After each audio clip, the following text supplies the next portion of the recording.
I'm never going in a submarine again. Iron Lung, created by David Zemensky, is a short indie horror game where you sit in a submarine and you try to navigate an ocean you can't see. Now, I know what you're thinking. Wow, asshole, what a disservice to the game. You make it sound so boring. First of all, watch your mouth when you speak to me. And yeah, I know, but Iron Lung is such an interesting idea as a franchise because it's always more than what it seems on the surface. And I don't mean in some stupid fucking mascot horror way. Oh, the animatronics do get a bit quirky at night. Horror as a genre really only serves two functions for its story. It's to be some fun roller coaster ride of people being brutally murdered, or some nuanced tale of the human experience through the lens of society's fears. Iron Lung has been both, and with the recent release of the movie, well, yeah, it's not gonna change your life. I mean, it changed mine, but let's talk about that later. The story Mark told is still one that has weight to it, and it's fascinating that they still followed the same idea that was conveyed in the game. Iron Lung as a game is more focused on trying to be more fun and really just more scary than trying to tell some sort of story that really resonates with you. So of course, when it released, it blew the f up. I mean, to be fair, when you watch those early videos, there were some dubious intentions to try and FNAFify the game and shove some lore in there just because of how open the story was when it came out. Yeah, perfect, thank you. There's no way this is going to do anything, and you know it won't. That was our last convict, unless I didn't hear you offer to go and kill yourself. But for some reason, seeing the community act this way, it reminds me of something. Wait a minute.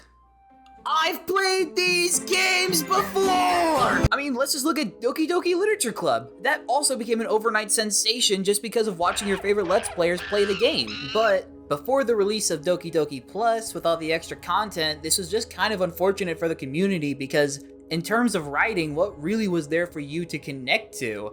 I mean, for example, if I told you right now that...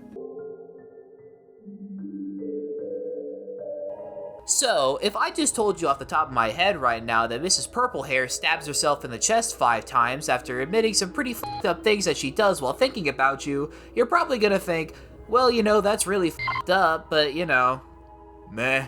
Now, while going on a whole rant really does seem unnecessary, I'm really trying to provide a point that really resonates with my experience with this game.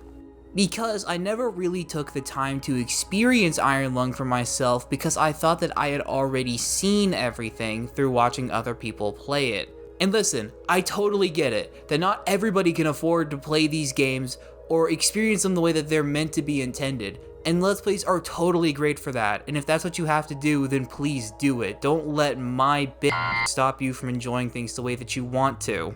Another thing that made Iron Lung's entire history really interesting was how it kept adding more content later on, when most games like it kinda just have a single standard release. I mean, the craziest thing about that is that literally the entire storyline was added later on as a post-launch update. Was this update maybe to coincide with Markiplier's movie? I won't say, but probably. The movie was incredible, by the way, and probably my favorite movie of 2026, but as of recording this, it's almost the end of February, and I haven't seen anything since then. But as I got home from the movie, I had some epiphany.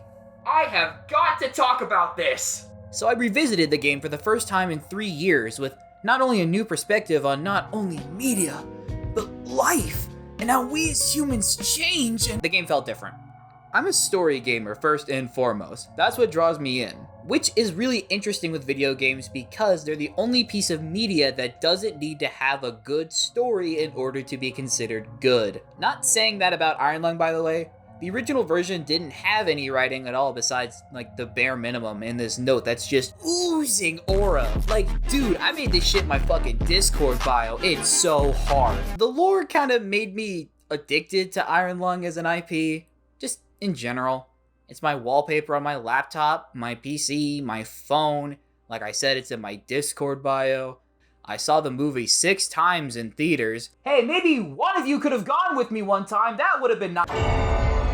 Roxas Sanju, do not breathe, do not move, and direct your utmost attention to me. First things first, I really like the title screen, because it's ominous and revealing, but at the same time it's not revealing too much. Because this is going to be our first and last look at the planet with the Blood Ocean. As well as that, it's accompanied by a haunting, droning score titled Ghostlight. Iron Lung is a soundtrack similar to the more ambient tracks of Silent Hill, a la Black Fairy.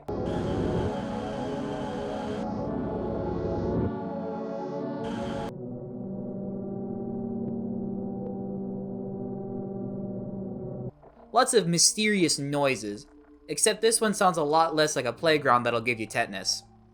Unlike something like Silent Hill with a very iconic and very frequently used soundtrack, Iron Lung's OST is very sparse, only being recognizable a few times while the rest of the game is ambient ocean sounds.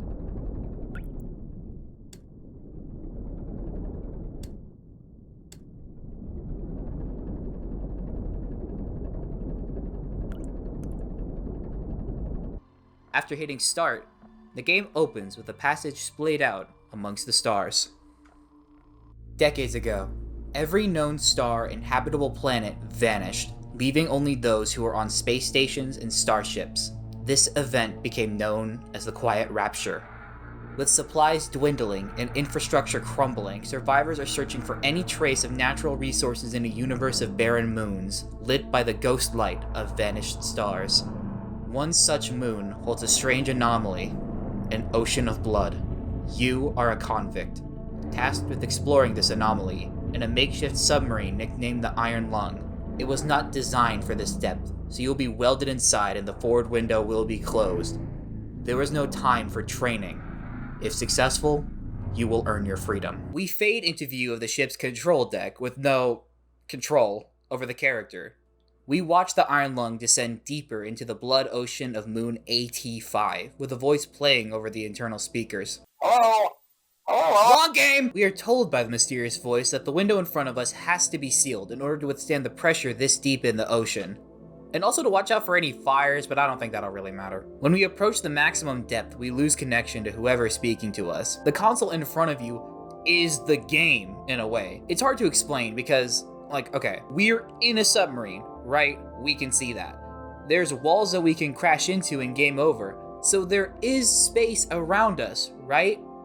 So it doesn't feel real. This first little section is the tutorial, and it's here to kind of help you understand the gameplay mechanics and the general feel of how the Iron Lung controls. Compared to sections later on, this works so easily because all of this can be navigated very easily by just going in straight diagonal lines, if you feel so bold. If not, you could be more careful and move up, then right, then up, then right, then up. You get it. At that point though, it would only really make sense to do that if you were drawing on a physical map. And if you do that, you're a pussy. And even if you're like me and you can't read a map... How'd this happen? The path is gone! How in the hell can anyone get lost on a path like this one? You can at least fumble your way through by hugging the walls until the sensors stop beeping. Coming up on this first node, I can confidently tell you that these are rocks. Either that or the white coloring of the picture kind of makes them look like bones. But rocks would make more sense. One sec, I'm breaking character here. This might possibly be the worst thing I've ever written. And I'm gonna read it out to you because I actually can't believe I thought I was cooking with this. And if we really want to get into it, it's interesting to me that they somewhat resemble Stonehenge. I even knew it was bad. I'm like, bro, wait, hear me out. Node 3 has tubes.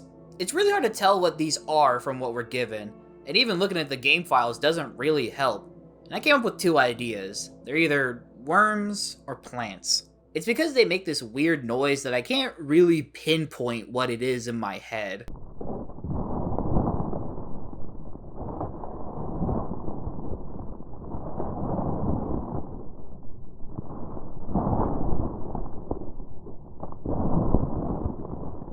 In my head, I thought it was like moving through the ground or digesting something.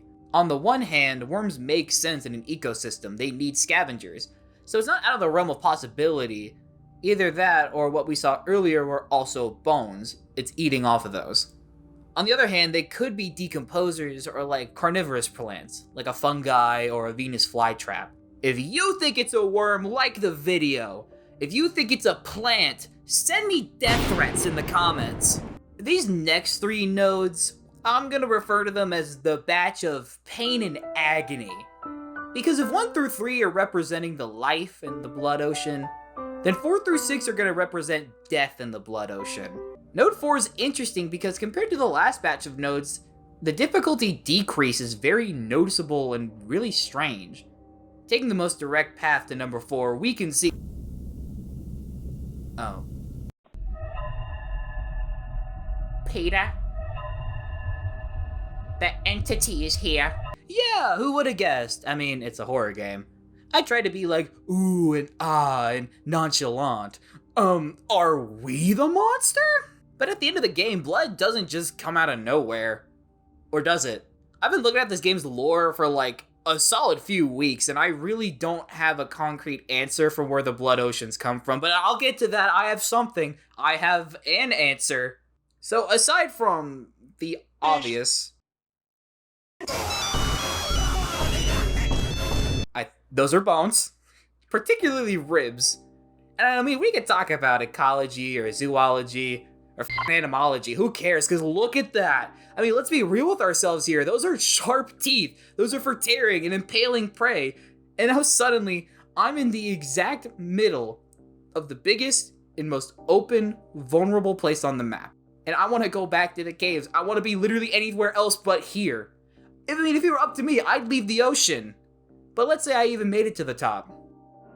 They welded the door shut. Let's talk about tension and horror. Horror, like all stories, lives and dies by how it balances its relationship of build-up and payoff. In storytelling, these are the most basic fundamentals in making a story that the audience can attach to. Unlike Resident Evil 2 Remake, where the game is on this grand scale, to where, in some capacity, your replays are going to be noticeably different than that first time through. Iron Lung didn't have that luxury. So instead, it prioritizes making that first playthrough as impactful as possible. And it succeeds at this, because the story was optional. It prioritized your experience as the player by constantly, exponentially using tension to leave you on edge. I'm gonna give you a weird analogy here. So I'm a big fan of internet horror, right? I mean, just look at what I choose to watch in my free time.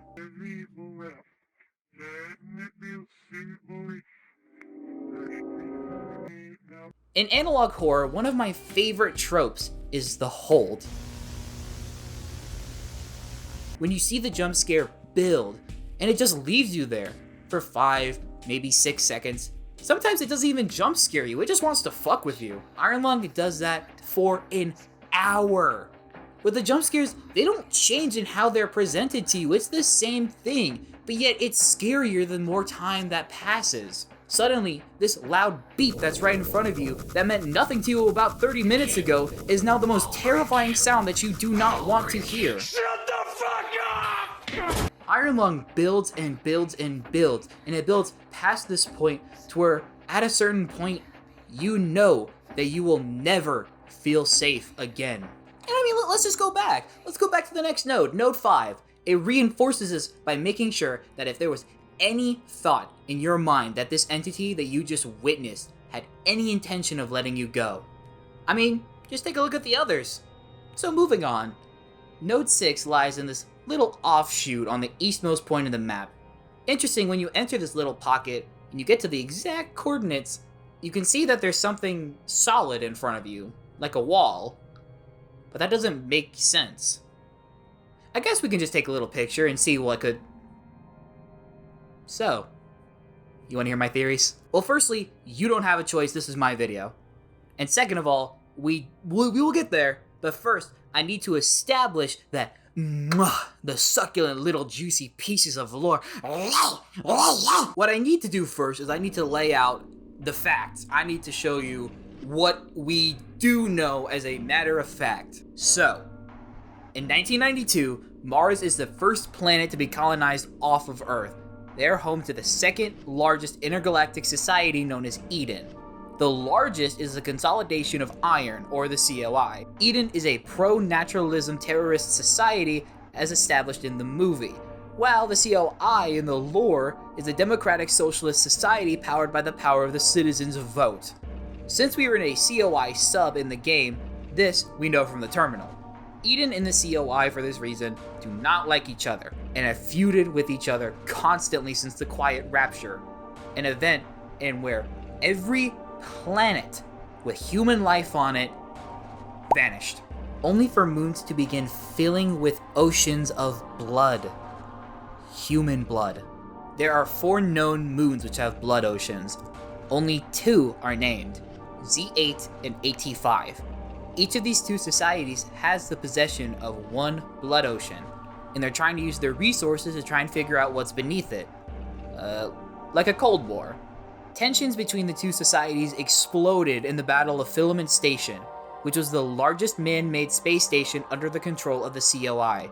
The battle ending with the station's nuclear reactors going off and leaving the station uninhabitable for humans. All Eden refugees were taken from the battle and used as human test subjects by the COI, and forced to traverse in blood oceans in a shitty steel box. Once they're put inside, they can never leave, because if they do, they will lose their life, spending the rest of their days in an iron lung. Bars! So that's like the known lore, okay? So where I had to get inventive was thinking about what the Quiet Rapture and the blood oceans are. And here's what I have. And hear me out. So there's this anime called Neon Genesis Evangelion. Wait, let me explain. So at the very end of the finale movie, the end of Evangelion, the angels known as Adam and Lilith fuse together to create what is essentially God.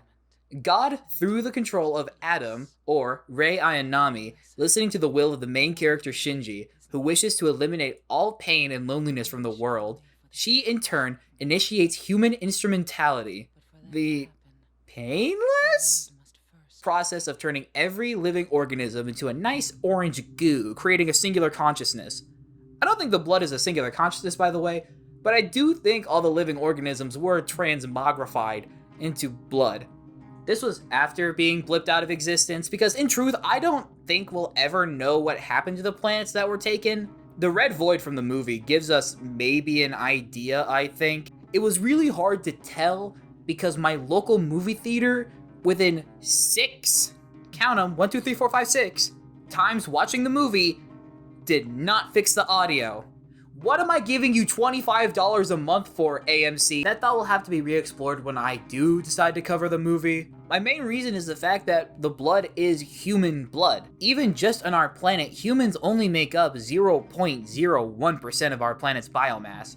And I'd argue that the number was similar on Mars, because stuff like bacteria and other single-cell or even microorganisms are still required for large-scale planetary survival. But these moons are filled with human blood, and if a supernatural force taketh away, then it shalt giveth backeth. Hence why man-made structures are seemingly here. But who taketh and who giveth? My best guess is an ancient deity.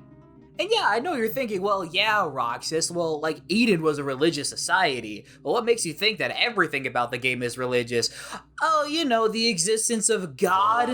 Well, the only thing that I can explain as God. So, you know, if I can 1, 2, skip a few. Node 8 is, well, it's hard to explain what it is because I can't comprehend what it could be. If the game doesn't give you any clues, the lore is a bit too nonchalant. Yeah, you know, the Battle of Filament Station is cool, but what the f*** is this, David? I mean, the movie doesn't even really explain what this is, because when the light shows up, that's when my local theater goes off the deep end, because they can't mix the audio. The only explanation I can get from this is one that is inherently religious, because for this to be a natural world would be to imply that the entity is like an anglerfish, and we know that to not be true. I don't even think that any of the known monsters we've seen in this universe are anglerfish. I think this light is the protagonist having a vision of what everyone else saw before being taken away by the Quiet Rapture. Originally, like I thought, it was like a flash of light and everyone turned to blood. But like, you can see it even in the title screen, like there are no planets, only stars.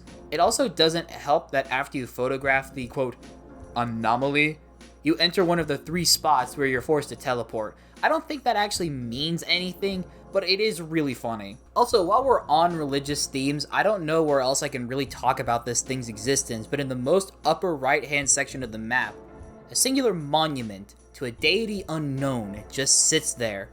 Aura farming. And that's literally all it does.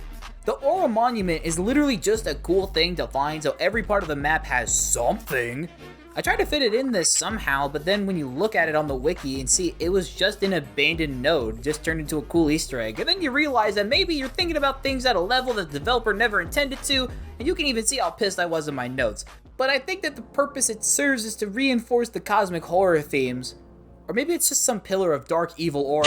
Note 10 perfectly conveys the themes of not only this front story of the convict on AT5, but also the backstory of like the COI and the Quiet Rapture, and the fact that everything we have done, or fuck it, everything that we could have done, or even how we could have changed things had we done anything different, it doesn't matter. Because even when we make it there, the Iron Lung is already on its last legs and it's about to just give out. And then we make it there and we align ourselves just perfect to the exact number because, hey, you know, it's the last one. And, you know, I'm just gonna go take a picture and... None of it matters. Because the Iron Lung was never going to last. And truly, what could they even learn from the photos we gave them that they don't already know? Hey, by the way, there was another sub down there. And look at that. Look at how fucked up and bitten to shreds it is. And look, let's go look it up in the terminal. Oh, that was the good sub for the COI scientists. They were supposed to come back from expeditions, but not us. Why? Because this was not an expedition. This was an execution. The lights begin to flicker, the pressure gauges are giving out. The sub is filling with blood that goes up to the command console. I mean, literally, we are surrounded by omens of death. And after that, a singular credit, because this was made by just one guy. We are greeted once more, watching over the fading galaxy. The expedition ultimately raised more questions than answers. Satellite images showed pieces of the SM-13 scattered all over the bottom of the trench, as though it had been torn apart by some huge beast. The wreckage could not be reached at this time. No photographs have been recovered. The stars shine, pale as bones. The moon is a lifeless corpse. Its ocean a gaping wound. The universe, what's left of it, is dying. But somewhere in the void, there must be hope. While browsing the Steam Q&A section for Iron Lung, I saw Mr. Szymanski himself calling the reaction to the ending divisive, which is interesting to me because I loved it. Now take my opinions with a grain of salt because I also adore the endings to Attack on Titan and My Hero Academia, so maybe there's something wrong with me. But I bring this up to say how much I absolutely love the ending, and I think it perfectly wraps up the story. Your death was literally shown to you the entire campaign. It's like watching the Persona 3 intro. Like I said earlier, even when you start the game and you find the note on the floor, the first time a non-COI affiliated person speaks to you and he says, this is not an expedition, this is an execution. Over time, your sub is breaking down and you witness that it wasn't even meant to last down here. So what difference does dying at the hands of the entity truly mean? Because you're going to die no matter what, because the COI wants you dead. I mean, you aren't even a human to them anymore. You're a number, the 13th victim on AT5. They'll load up the SM-14 in a few days. Think about it. You don't even have a name. You're identified by a concept, how they perceive you as a convict. You are disposable to them. And I mean, to me, it's just ironic that the COI is acting this way because they're acting as if there's anybody left. I mean, how many more convicts will pay their dues before the scientists are forced to make a brave sacrifice? Before the citizens are just drafted? What's even left to find? What freedom awaits you? A few ships in a sea of dying stars? I'm not agreeing with the actions of this person in the note, by the way, but what they say about the world, it's true. How they treat you. How there might not be anything left. But what if there was? I mean, hope is a funny thing, isn't it? The idea to look at the coldness of the world around you and to think we can do better, and that you truly think it will. In a world like this, it just seems naive or even insane. But is it insane to look at the circumstances that the convict faced and to say that they kept going? Is that insane? Someone who had blood rising up to their chest and they still kept going, welded in a coffin. And they still believed, they still hoped that there was a way out. That's what the ending text crawl is saying. It's reflecting the exact scenario that we just went through. The SM-13 is in pieces, the photos are lost, and now we are back to square one. But there's hope. Hope to find what was lost, to save ourselves. It keeps everyone going despite the cruelty of this entire universe. And I think that's really beautiful. Hi. This is Roxas. The video is just now, done being edited by the time I am recording this. It is 5 in the morning. I am very tired. But I wanted to, record my first outro and give some thanks, I guess. Thank you, firstly, for watching the video. If you've made it to this point, I want you to know that your viewership is greatly appreciated, because this was a very big project for me, and I've never worked on anything of this length before, so this was really a very long learning process, and I really do hope to get other things out faster than it took. It was really just a process of scale. This started off so much bigger, and I had to realistically adjust for what I am capable of doing. I want to say thank you to my friends who have supported me through this process, despite how I bitched at you earlier. All the support that you've given me, at least moral support, because God, I needed it, is very appreciated. And I want to give a humongous shout out to my very close friend IRL and a very close friend of the channel, Sunny Turbo on Twitter.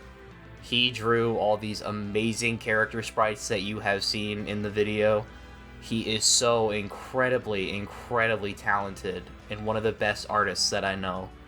I'm going to link his Twitter in the description, and just please give him a follow. He is so talented, and he really does deserve your support. So, I know this is a long outro. Thank you again if you've been listening or if you've been watching. Please in the comments let me know what are some other horror games you'd like for me to cover. I'm still kind of figuring out what I am interested in doing, but I think horror is probably going to be that kind of niche I settle into. But that's it from me. Have a good morning, evening, night, whatever. And I'll see ya.